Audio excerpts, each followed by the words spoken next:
ಹದ್ದು ತನ್ನ ಜೀವಮಾನದ ಅರ್ಧ ವಯಸ್ಸಿನಲ್ಲಿ ತನ್ನ ಉಗುರುಗಳನ್ನು, ಕೊಕ್ಕನ್ನ, ಪುಕ್ಕವನ್ನ ಎಲ್ಲವನ್ನ ಕಳೆದುಕೊಂಡು ನಿರ್ಬಲ ಅವಸ್ಥೆಯಲ್ಲಿ ಒಬ್ಬೊಂಟಿಯಾಗಿ ಕುಳಿತು ಕಾಯುತ್ತದೆ.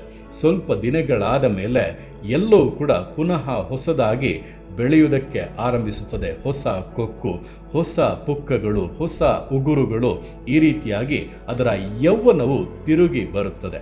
ನಂತರ ಅದು ರೆಕ್ಕೆಗಳನ್ನು ಚಾಚಿ ಉನ್ನತಕ್ಕೇರುತ್ತದೆ. ದೇವರ ವಾಕ್ಯವು ಹೇಳುತ್ತದೆ, ಆತನು ಹದ್ದಿಗೆ ಬರುವಂತೆ ನಿನಗೆ ಯೌವನವನ್ನು ತಿರುಗಿ ಬರಮಾಡುತ್ತಾನೆ ಎಂಬುದಾಗಿ.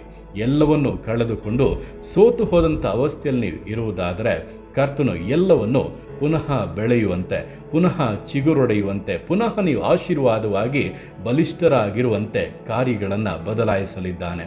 ಆತನನ್ನು ನಿರೀಕ್ಷಿಸಿ ಆತನಿಗೋಸ್ಕರ ಕಾದಿರಿ. ನಿಶ್ಚಯವಾದ ಮೇಲುಗಳನ್ನು, ಆಶೀರ್ವಾದಗಳನ್ನು ಹೊಂದಿಯೇ ಹೊಂದುತ್ತೀರಾ.